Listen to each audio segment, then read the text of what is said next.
¿sí? ¿Y qué hace un macrófago? ¿Qué hace una célula dendrítica? El macrófago se la come a la bacteria y se queda con el antígeno. Y luego va y se la muestra a los linfocitos.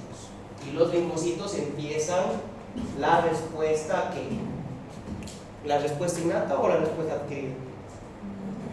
Adquirida, perfecto. ¿Qué otras células más? Fagocíticos, dendríticas. ¿Cuáles más me faltan? ¿Perdón? Los linfocitos NK. Los linfocitos NK. ¿Para qué son buenos estos linfocitos NK? Matar. ¿Qué mata? Todo. ¿Pero qué es más específico? Virus y virus. Los virus, ¿por qué? Porque un virus se mete a una célula y la daña. Y los linfocitos NK van a ir sobre todo a células dañadas. Entonces, células dañadas, virus, ¿qué más? Bacterias. Sí, pero no son tan buenos con las bacterias. Bacterias capsuladas, ahorita vamos a ver, pero no van los NK. ¿Qué más? Células tumorales. Los linfocitos NK son muy buenos con células tumorales. Se dice, y son estadísticas que no las he podido revisar en un paper, de que las células NK matan posiblemente muchas células por día en que se podrían volver cáncer. O sea, en cada persona, en cada día pueden salir células que puedan ser a la larga cancerígenas. Nuestros linfocitos NK la matan rapidito. Más que todo, tiene muchas otras funciones, pero las principales son buenos para los virus y para las células tumorales o pretumorales. ¿Qué más? ¿Qué otro tipo de célula tenemos? Me lo han nombrado por ahí, a ver si me lo nombran otra vez. Los neutrófilos, aquí están. Los hemos considerado en los fagocitos.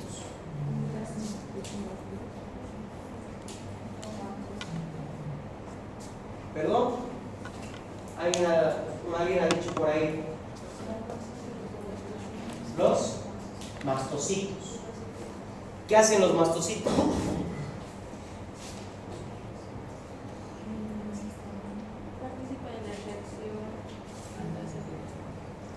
Participan, por un lado, en las reacciones alérgicas, liberando ¿qué?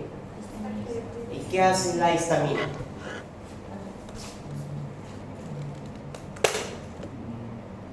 ¿Qué hace la histamina, chicos? ¿Qué provoca la histamina?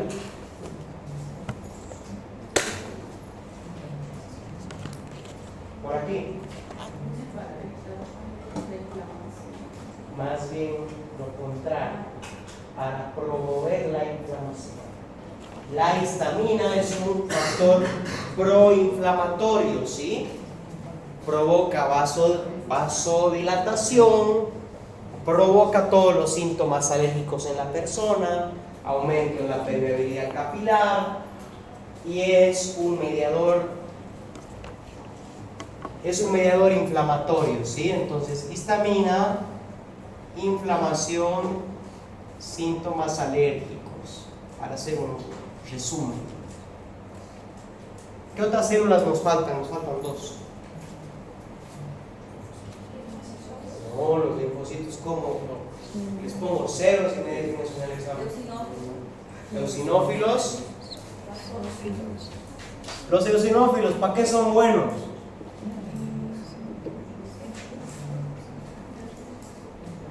¿Para qué son buenos los eosinófilos? En dos procesos. En las alergias, ahí no son tan buenos, ¿no?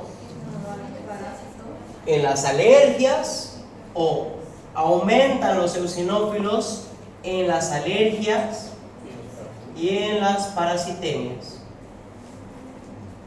Ahora, cuando aumentan los neutrófilos, que esto se mide por un examen de sangre, podemos pensar en una infección bacteriana, ¿sí? Más que todo. Cuando aumentan los linfocitos, hay una linfocitosis o una linfopenia, podemos pensar en virus, ¿sí? Eso es en general, y ya luego lo van a ir viendo con más calma. Y vamos a ver en los exámenes clínicos que más o menos todos siguen estas pautas. Pero hay algunas bacterias que me elevan un montón otras cosas.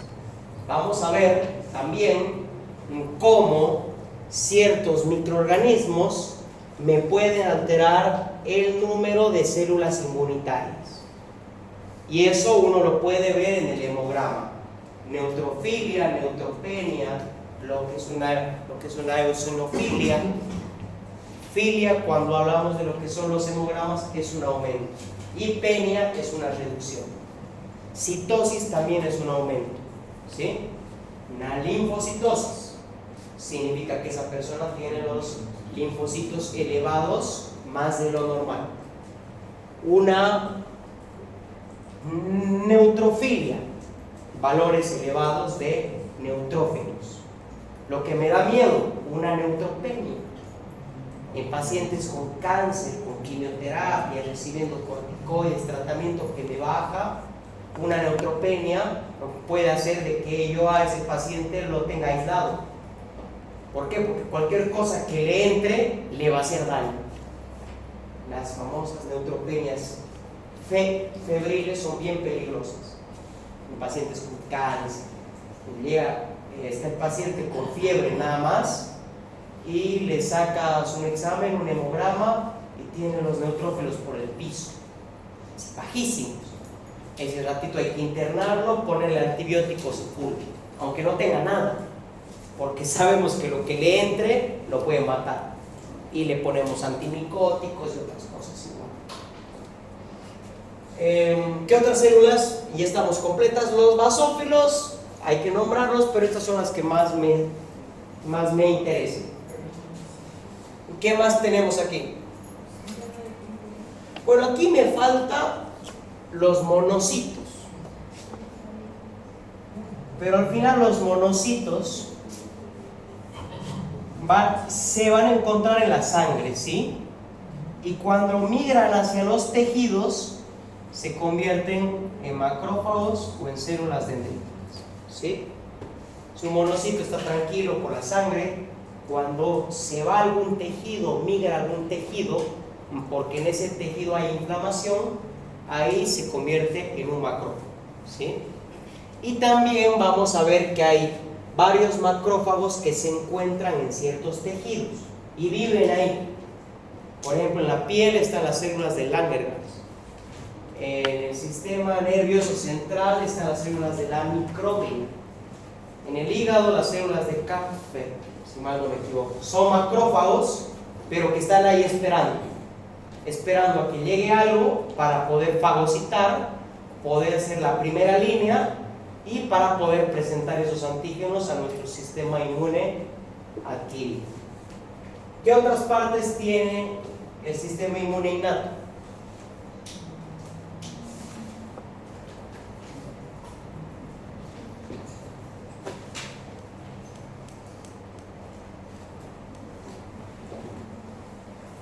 ¿Qué más?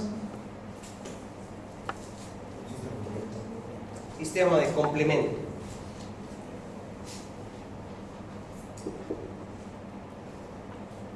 ¿Qué es el sistema de complemento?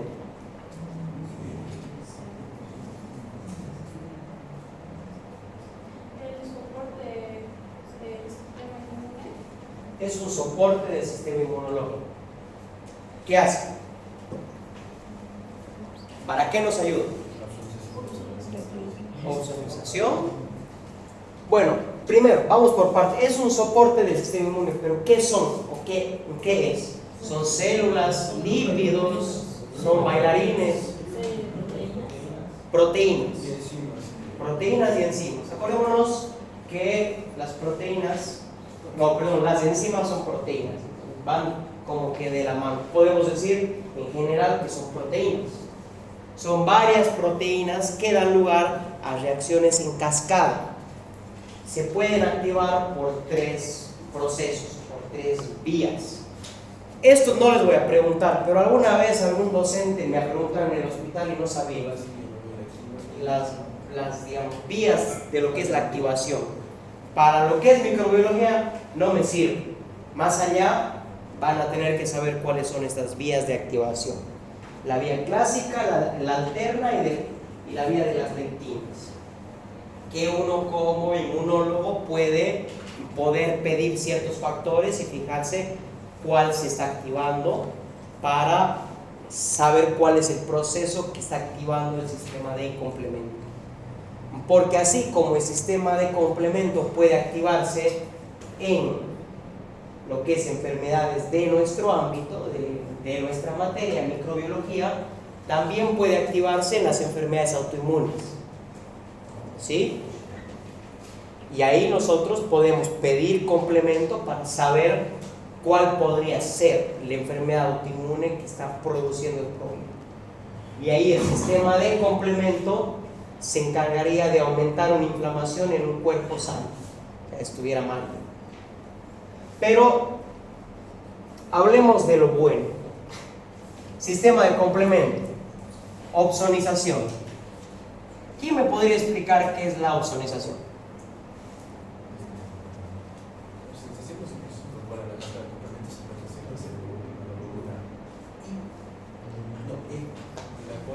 Se encarga de marcar las células para que los macrófagos tengan más facilidad de identificarlas y así mejorarlas.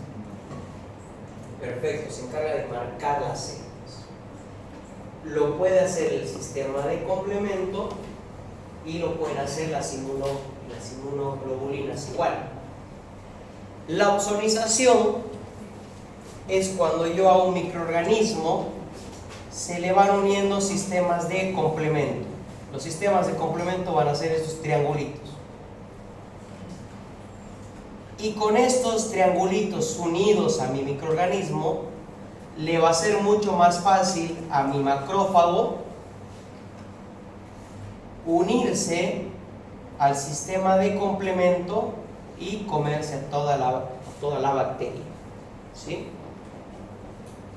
Es como que le facilite el trabajo al macrófago. Primero, señalándolo y segundo, haciendo más fácil su adhesión. ¿Sí?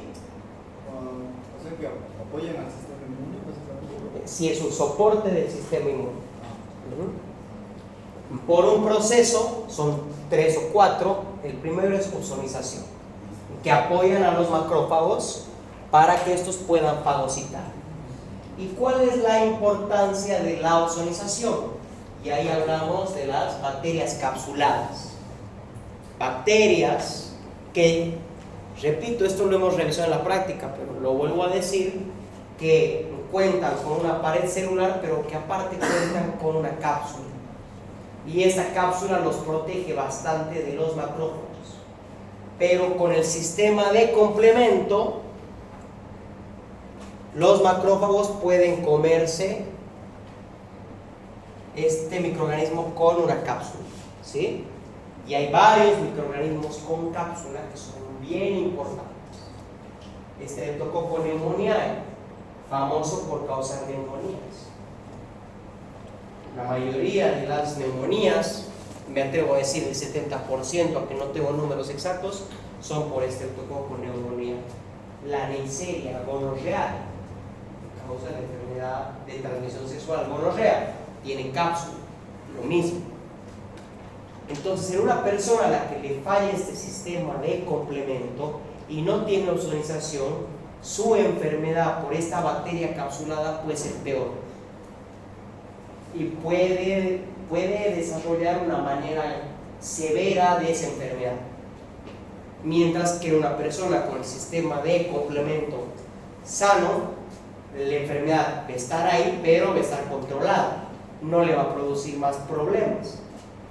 Pero si aparte perdemos esta línea, problemas, ¿sí? una pregunta es cómo exactamente ayuda a poder cómo podemos que está capsulada la glucosa penetra o hace un beneficio en la cápsula para que sea un cuerpo pueda entrar o cómo es exactamente esta función. Es que lo que facilita es la unión, porque si tenemos un macrófago solo y una bacteria con cápsula, esta directamente no se va a poder adherir a las paredes. El sistema de complemento, las inmunoglobulinas son como un pegamento que nos una y con eso fagocita. ¿Está claro lo que es ozonización? Vamos a el siguiente, lisis. ¿Qué significa lisis? Muerte de ese microorganismo. ¿Cómo lo hace?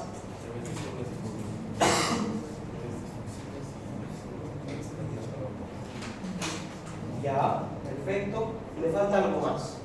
Se forma algo en donde actúa el sistema de complemento en ese microorganismo. ¿Alguien sabe? Aparte, estamos hablando de lisis. Obviamente con la inflamación, mayor número de macrófagos, neutrófilos, lisis. Pero ¿cómo el sistema de complemento puede provocar lisis en ese microorganismo? ¿Sí?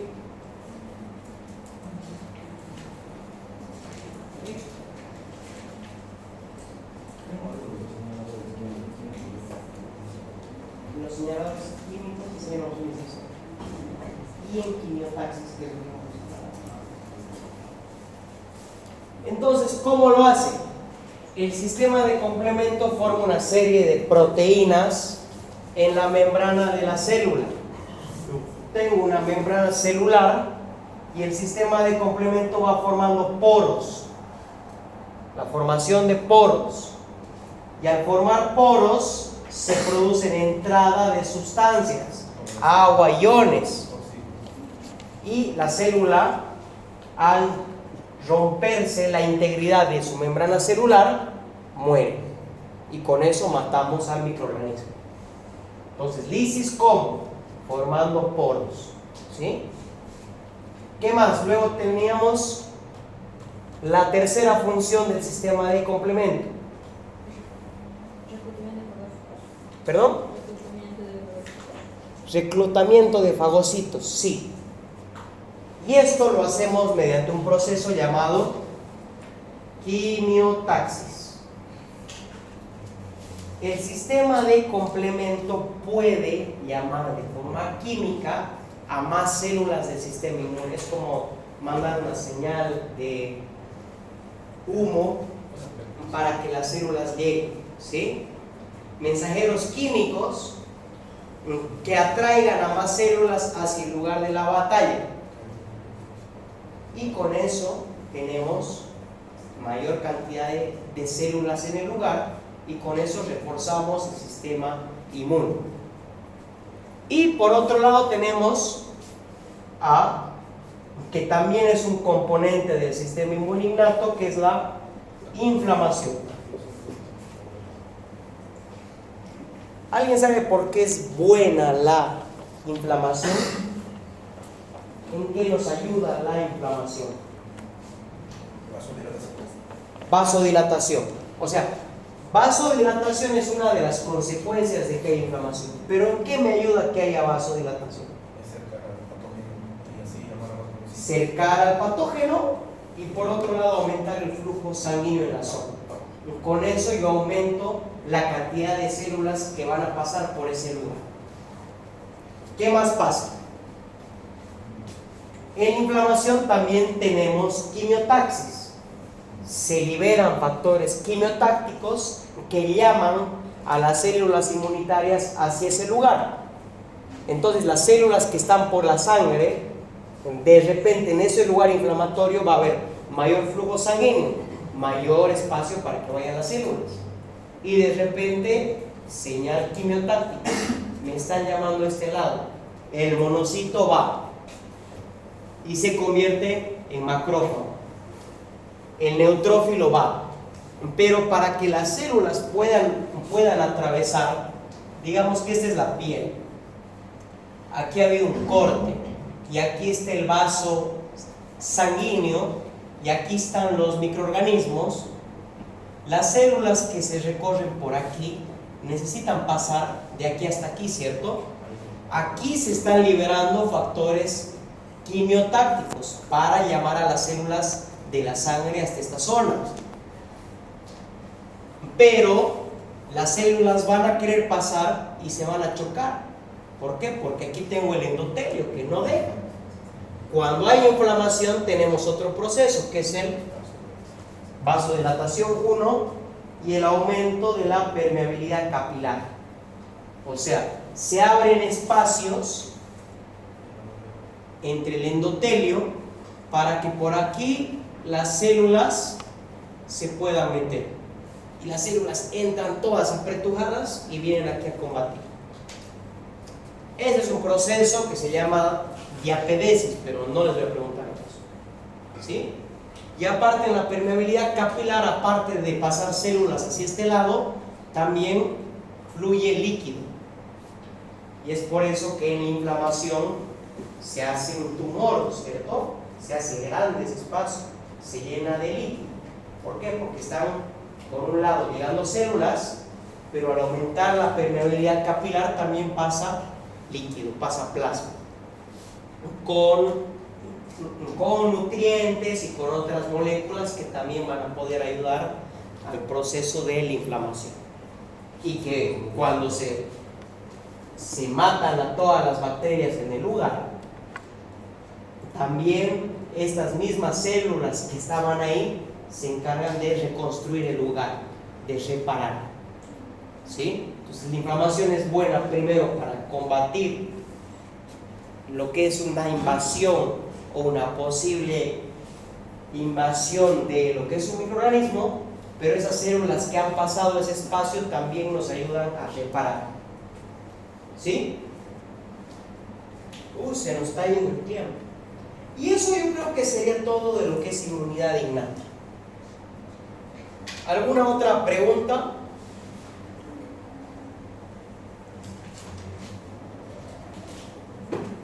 Y luego tenemos la inmunidad adquirida. Voy a borrar.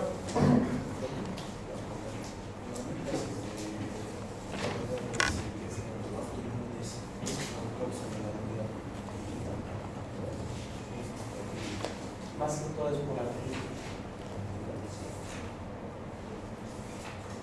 porque nuestro cuerpo reacciona ante los antígenos.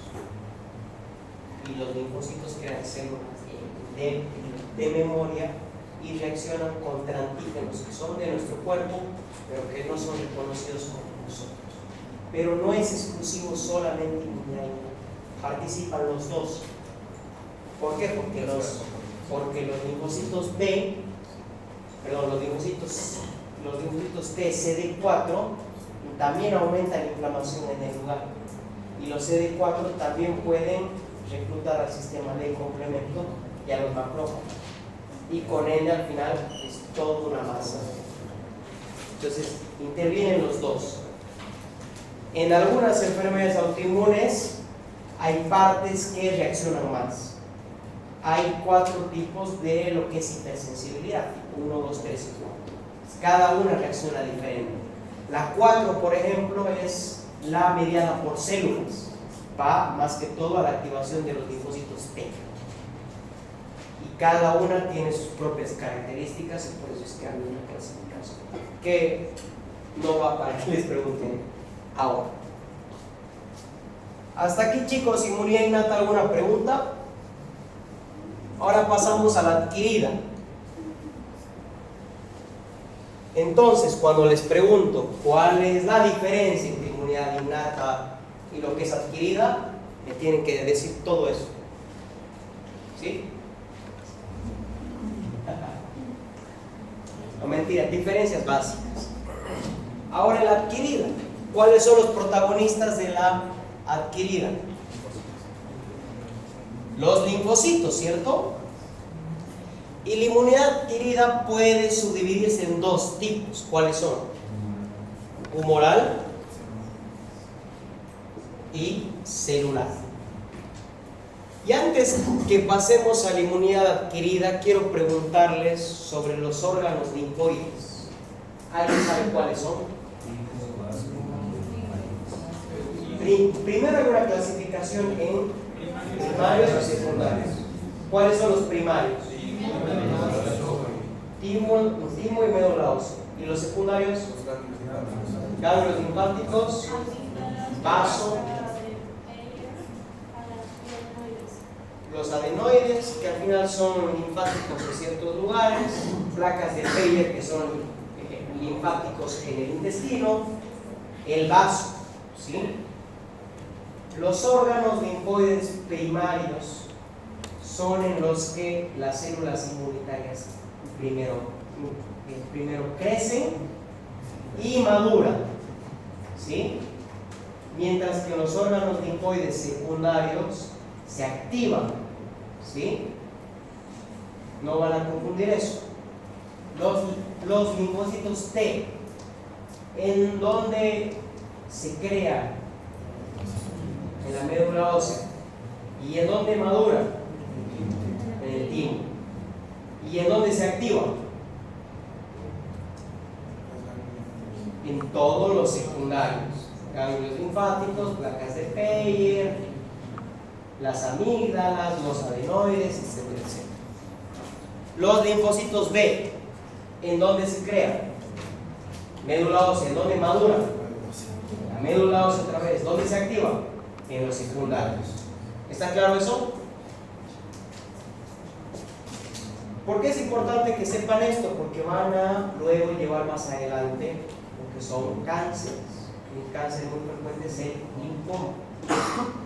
Y cada vez más se están relacionando los linfomas con enfermedades ambientales, con la contaminación de ciertos ríos, ¿sí? Y también con ciertos productos. Justo ayer salió una noticia que un producto de belleza de Faclar, que es una marca de Francia bastante buena, por algún mecanismo de calor producía benceno, y este benceno es una sustancia cancerígena. ¿Cuál es el principal cáncer que puede producir el benceno? O bueno, uno de los principales, linfomas. La alteración en los linfocitos, que crecen y se multiplican y se dividen, pero de forma anómala y que no funcionan en absoluto. Ya tenemos un cáncer ahí. Entonces, inmunidad humoral. ¿Cuáles son los tipos de? O bueno, ¿quién es el protagonista?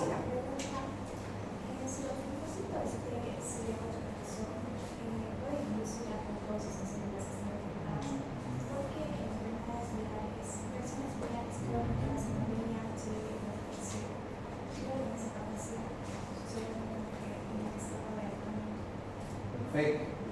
Es una pregunta bastante específica, pero buenísima. Vamos a hablar entonces de lo que es inmunidad celular. Y en inmunidad celular están los linfocitos T, ¿cierto? Y uno de los linfocitos T son los CD8 o los citotóxicos, que se encargan de lesionar células. Son muy importantes en las infecciones virales. ¿Cuál es el problema con el VIH? Y son varios los problemas con el VIH. El primer problema con el VIH es que tiene muchísimas mutaciones. Entonces mis linfocitos CD8 no pueden reconocer al virus, va cambiando. Entonces, lo pueden reconocer en una fase, el virus muta, cambia de forma y el virus no lo reconoce. Y así va. Otra es que el virus del VIH se mete y se fusiona con nuestro ADN. Se queda ahí para siempre en varias células. Hay células que permanecen con el ADN del virus y que se pueden replicar cada cuando quieran. Y a este proceso de mutaciones que tienen los virus, también el de la hepatitis B, se llama, obviamente esto no les voy a preguntar, variación antigénica. Variación, van cambiando sus antígenos para poder evadir al sistema inmune. Cuando lleguemos a VIH vamos a hablar de muchas más causas, porque hay incluso un sistema de reconocimiento en que hay gente que no tiene lo que es un gen, y justamente ese gen es el que le permite al VIH poder tener esa variación antigénica. Las personas sin ese gen suelen ser inmunes al VIH, y han habido casos de trasplantes de lo que es una médula ósea, en el que la persona por suerte tenía ese gen, le ha pasado el gen a la otra persona y se ha vuelto inmune al VIH, y así han sido de los primeros casos de curación en VIH. Obviamente no se puede hacer en todo el mundo un traspaso de médula ósea, no es un tratamiento viable, ¿no? Pero es ya un antecedente. Entonces tenemos los CD8, que son los citotóxicos. Se activan por medio de los CD4, que son los helper, son otro tipo. Y los citotóxicos pueden generar células de memoria, ¿sí? Células de memoria que son específicas para los antígenos. Entonces van unas células CD8 activadas para poder combatir esa infección, pero por el otro lado tengo CD8 de memoria para poder también combatir infecciones que se den a la larga. Estos CD8, ¿qué van a hacer? Directamente inducen a lisis, ¿sí? Matan a los microorganismos. Los CD4, también llamados helper, son los orquestadores de la respuesta inmune en general. Los CD4 activan a los linfocitos B. Los CD4 activan a los CD8. Y los CD4 también reclutan a los fagocitos, macrófagos, neutrófilos, y están en contacto y se encuentran en constante comunicación con todo el sistema inmune. ¿Cómo lo hacen? Mediante algo que no he puesto aquí, que me faltaba, que son las citocinas. ¿Alguien se acuerda qué eran las citocinas? Ahí estaban las interleucinas, los interferones y el factor de necrosis tumoral. Formaban parte de los métodos químicos de la respuesta inmune innata. Las citocinas más importantes, chicos, para que les quede claro, tienen una función, que es la de comunicar al sistema inmune, ¿sí? Son moléculas que se encargan de ser el mensaje para que se puedan comunicar células. Un macrófago puede liberar las interleucinas, interleucina 1, y hay varios tipos. Y estas interleucinas van a ir a activar a mis linfocitos. Los CD4 también pueden liberar interleucinas que se van a comunicar con mi sistema inmune innato. Es más o menos la forma en la que se comunica mi sistema inmune. Porque acuérdense que son células, las células no hablan, no ven. Entonces, ¿cómo se coordina el sistema inmune? Por las citocinas, ¿sí? Y hay tratamientos específicos para justamente bloquear algunas citocinas, sobre todo, repito, en enfermedades autoinmunes y en cánceres. Y tenemos un tercer tipo de linfocito. Ya hemos hablado de los CD8, citotóxicos, CD4 helper y los reguladores, los REC. que nos sirven para suprimir la respuesta inmune, para que mi respuesta inmune no sea masiva, desproporcionada. Porque si nuestro sistema inmune se bloquea, también tenemos problemas. Porque hay una liberación excesiva de citocinas que me van a causar muchísima inflamación sistémica.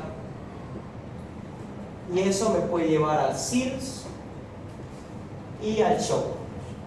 Y bueno, nos podemos morir por una respuesta inadecuada de nuestro sistema inmune. Y aquí entran las células T reguladoras para suprimir y para poder calmar. Porque alguien tiene que calmar la situación, que en el momento en el que ya no hay amenaza, estas células no sigan por ahí dando vueltas, o que mis macrófagos no sigan en ese punto activados. Tiene que haber alguien que las haga retroceder un poco.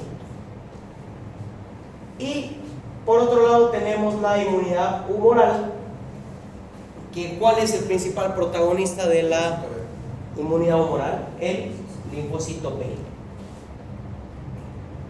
¿Y qué hace el linfocito B? ¿Cuál es la función del linfocito B?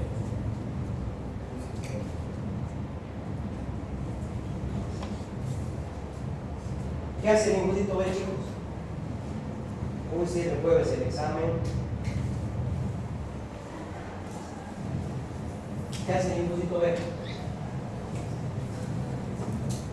¿Perdón? Produce anticuerpos. Perfecto.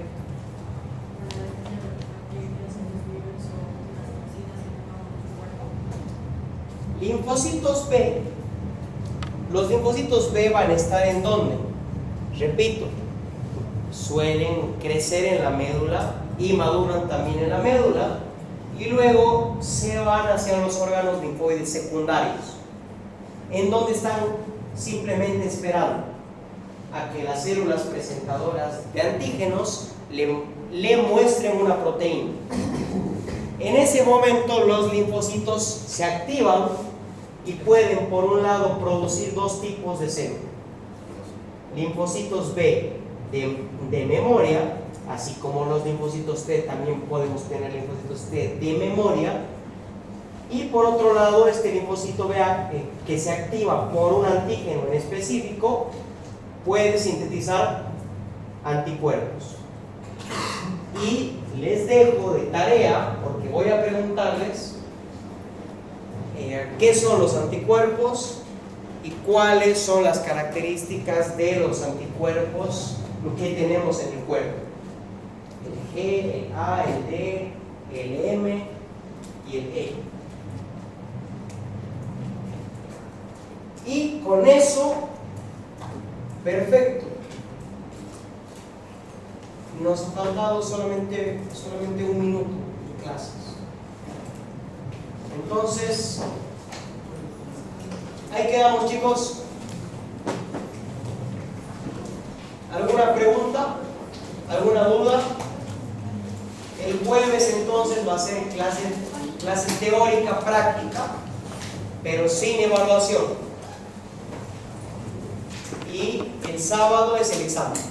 Estudien, por favor.